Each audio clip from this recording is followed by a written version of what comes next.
I've made the most money I've ever made in a single day of my life trading crypto, but it's also lost me the most money I've ever lost in a single day. Here's everything I wish I knew before I started. Investing is gambling, but also it's not. There is a way to get a guaranteed profit. Whenever you see a big, huge, sudden drop in any crypto that you're watching, that's the time to buy. You want to buy when it's really, really low, when everybody's panicking. That's what you hold out for. Be patient and wait for that moment. Wherever it dropped from, it's always going to come back up to at least that level. It may take 30 seconds, it may take 6 months, but I guarantee you it will return to wherever it dropped from. If you're watching, let's say Bitcoin, and it drops 10% in a day, a big drop, you put $100,000 on that drop. Maybe later on that same day it returns back up that same 10%. I mean, think about that. You can make $10,000 in a matter of minutes with virtually no work whatsoever. But Luca, I can't afford that. No,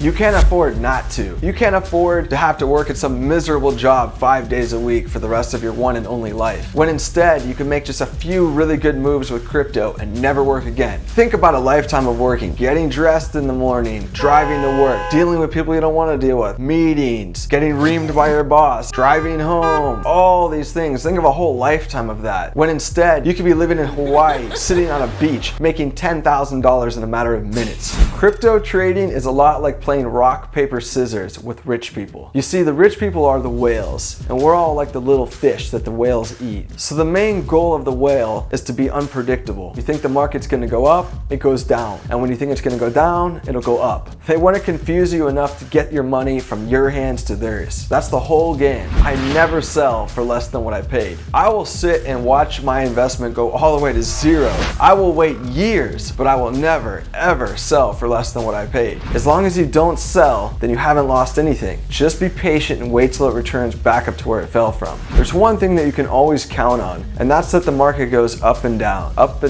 down and up. That's all it ever does. This happens on a macro scale and a micro scale. When people buy, it goes up, and when people sell, it goes down. Now, in order to complete a successful trade, you actually have to do 3 things perfectly. You have to buy in at exactly the right moment. You have to sell at exactly the right moment. And then number 3, you have to buy back in at exactly the right moment. People who make the real money with trading are those that are patient. It's really the impatient giving their money to the patient. I would suggest putting 70% of your money into long-term investing and 30% of it you will use for day trading. You must not get emotional when trading. And it sounds so easy, like, no big deal. Yeah, that's no problem at all. But when you're sitting there and your stuff is sky high, you're gonna feel like a winner, like you're invincible, and you might start acting irrationally. Same thing when the market is just absolutely tanking and you're losing like thousands of dollars a second. You're gonna be panicking, you're gonna be freaking out. You have to stay level-headed and you have to stick to your strategy. Don't get caught up in the emotion of it, whether you're winning or losing. When others are greedy, be scared. When others are scared, be greedy. When the market's just going up and up and up and everybody's like, oh, it's just gonna keep going higher and higher, this is probably when you should be selling. You shouldn't be greedy, you should just be happy for what you got and get out, because I'm telling you, there's a massive dip coming when that's happening. And inversely, when it is absolutely tanking and everybody's panic selling, this is when you come in and get greedy. That's when everything is on sale. There's a term called FOMO, which stands for fear of missing out. This is what happens when a crypto that you're watching has a huge spike upwards. You're watching it and you're like, oh man, I don't want to miss out on this, look how high it's going. And you decide to buy in at the top, the absolute tippity top. And what's most likely going to happen after you do that? I guarantee you're going to buy in and then it's just going to tank. And you're going to be looking at the chart and you're going to say, oh my God, I bought in at the absolute top of the mountain. I didn't buy when it was low. I didn't buy it when it was all the way down at the bottom. No. I bought when it was absolutely all the way at the tippity top. You gotta sit and just wait for it to go all the way back up to the top. And think about this. A 50% drop in value requires a 100% increase in value just to get back to where it dropped from. So be patient, don't have FOMO. There are key levels to watch for when it breaks through. If it breaks through a support level, it falls.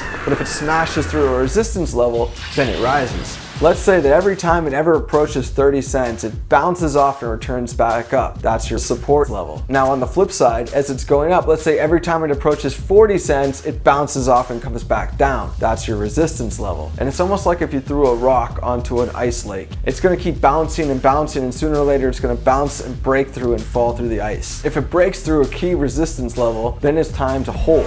If it breaks through a key support level, then it's probably time to sell. Because once it breaks through either of these, it's going to either shoot up or shoot down. People are going to be panic buying or panic selling based on if one of these levels is broken. It's always important to zoom out on the graph to look at the bigger picture. They have different views. You can look at it the 1 minute view, the 15-minute view, the 1 hour view, the 1 day view, the 1 month view, the 1 year view, and you're going to see a different graph with each one of these views. Maybe you realize when you zoom out that we're actually really high and there's probably a big dip coming that you would not have even seen unless you zoomed out.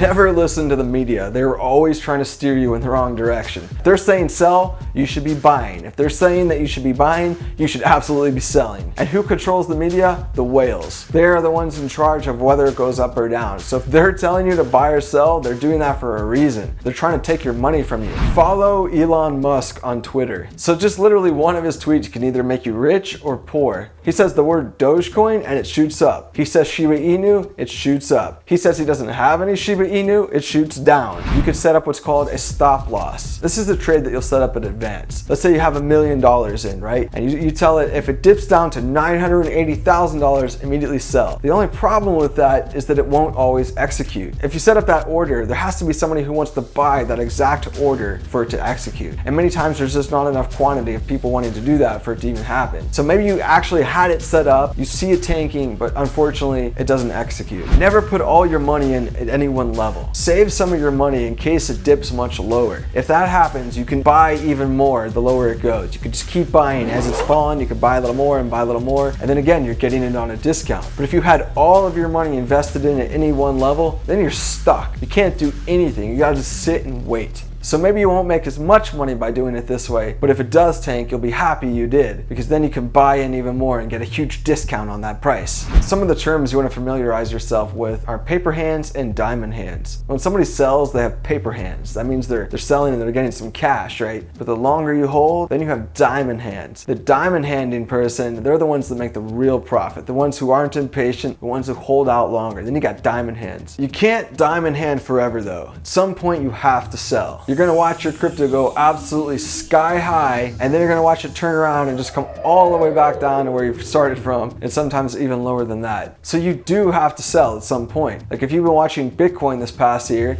you saw it go all the way up to almost 65,000 and then shoot all the way down to like 25,000. So people, you know, they could have sold it at 65,000, made a nice profit. But you see, those people who didn't sell, that $40,000 dip that it took, they just lost that forever. Each person has to decide for themselves where they want to sell, what number you feel comfortable at selling. Decide what number you can live with and base your actions on that. One thing I've learned from trading is that the graph, the chart, it tells you everything you need to know. Now obviously sometimes there's stuff in the news and this and that that does affect it, like an Elon Musk tweet, but aside from that, the chart tells you everything you need to know. It'll tell you when the drops are coming, when the spikes are coming. So there's a lot of different apps obviously that you can trade with. Coinbase, Coinbase Pro, Crypto.com, Robinhood. The one that I think is the absolute best is Coinbase Pro. The beauty of Coinbase Pro is that you can watch the candlesticks move up and down in a live view, unlike any of the other apps. I mean, you can really see if it's about to go up or down. It's funny, once you get into this, the only days that you can truly relax are the days that your crypto is down. Because when it's up, then you really have to be glued to your phone. You have to be looking at it every second. It can become really exciting, but also stressful. So the days that you can really just not look at your phone and not care about it are the days that it's really down and you just have to patiently wait for it to come back up. You'll begin to appreciate those days and have a positive association for when your crypto is down, just because of this. Investing is life-changing and it's amazing. You should really start investing with no more than $100. Just practice with that and see if you can double your original $100 investment. No need to go big just yet. If you feel you've gotten some value out of this video, then do me a favor and drop a like. Hit the subscribe button, and if I've actually made you some money, it'd be amazing if you'd write me a comment down below and let me know. I'm Luca Brace. Thanks for watching.